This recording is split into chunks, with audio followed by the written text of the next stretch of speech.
is going to solve the inflation problem. They still don't understand the inflation problem. People think solving the inflation problem is just about raising interest rates. That if we take away these ultra low interest rates and return to some kind of neutral level, that inflation is going to go back down to 2%.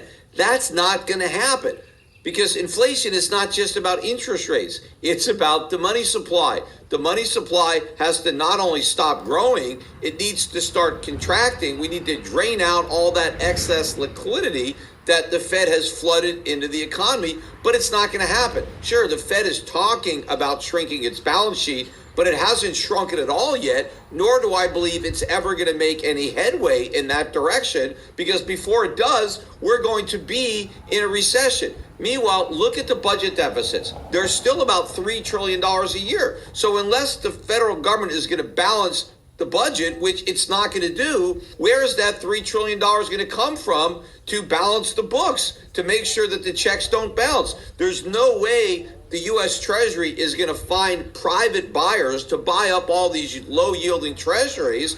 The only buyer is going to be the Federal Reserve. So as long as we have this bloated federal government, we're going to have inflation, and it doesn't matter if interest rates are 0 or 2 or 3 or 4%, inflation is not going away. In fact, a lot of people, when they talk about how we've had these ultra low interest rates, and they now agree that that era is over, that we're going to go back to higher rates or normal rates, they never acknowledge how much damage was done to the U.S. economy during that decade of near 0% interest rates. I mean, that didn't happen without cost, right? The Federal Reserve made a deal with the devil back in 2008. I've been talking about this. Well, when you make a deal with the devil, eventually the devil comes back looking to collect. He wants your soul. And the Federal Reserve sold the soul of the nation to the devil after the 2008 financial crisis in order to kick the can down the road.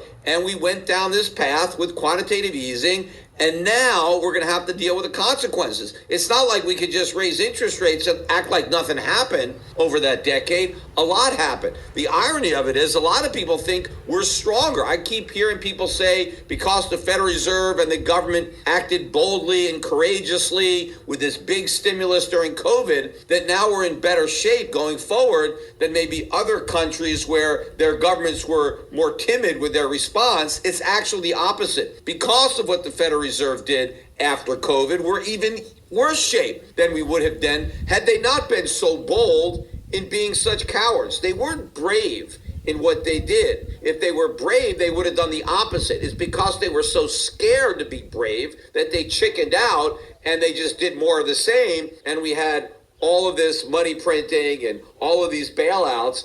And all of this, both pre and post COVID, has done massive structural damage to our economy, as is evidenced by these massive trade deficits. The country is hemorrhaging red ink because of these malinvestments. All these stocks that are crashing, and I just mentioned a few of them, and they're going to keep crashing. Many of these companies are going to go bankrupt, but most of these companies never should have gone public, or they never should have been created at all. And they wouldn't have been created but for the Federal Reserve. The Federal Reserve prevented companies that we needed to create from coming into existence, while causing companies that never should have existed to be created instead. One example would be all these crypto companies, these blockchain and Bitcoin companies. I mean, what a waste of resources. But a lot of other companies have been waste of resources. Meanwhile, we didn't invest enough in agriculture, in mining, in manufacturing, in stuff we really need.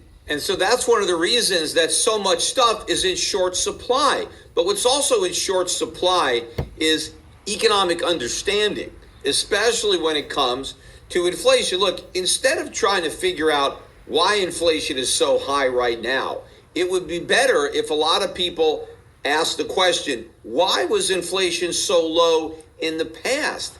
Specifically since the 2008 financial crisis, when we started quantitative easing. Why didn't we have inflation back then? Because I was one of the people who was warning about the inflation problem that the Fed was unleashing with quantitative easing. Now, early on, we didn't see the inflation problem. At least most people. I saw it, But the majority of the nation was too blind to recognize the problem because a lot of the inflation manifests itself in rising asset prices.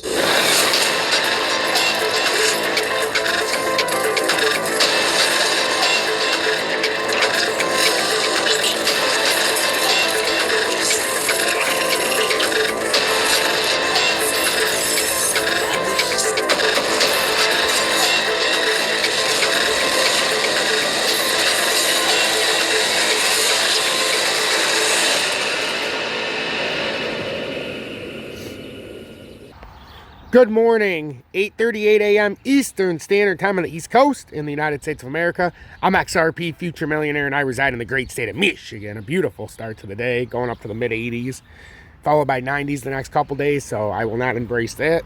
I'm going to melt, and that's just the way it's going to be. So, XRP lawsuit. I wanted to start with this after you guys heard a beautiful take from Peter Schiff.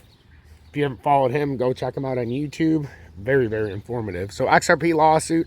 Mixed reactions as the SEC works with Defendant to make. So the legal tussle between Ripple, the San Francisco-based cross-border payment firm, and the United States Securities and Exchange Commission, SEC, continues to grow every day. Rarely does one get to see two opponents collaborating under the same umbrella, a rare occasion indeed. The occasion decoded, the court granted Ripple and the SEC a 2-week time extension request to discuss and agree to the appropriate attorney's fee required to depose the supplemental rebuttal report from Dr. Albert Metz.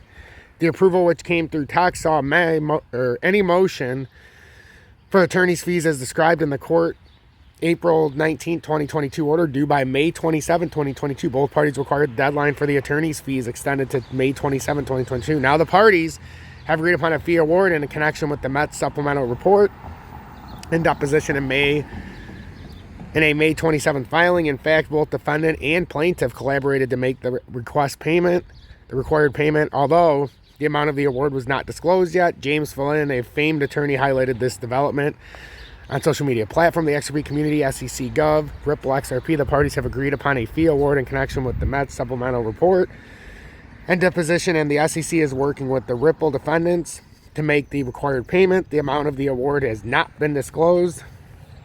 It is worth noting that Dr. Metz is a witness for the SEC who would prove that Ripple's action had a direct impact on the price of XRP during the sale of digital currencies in 2013.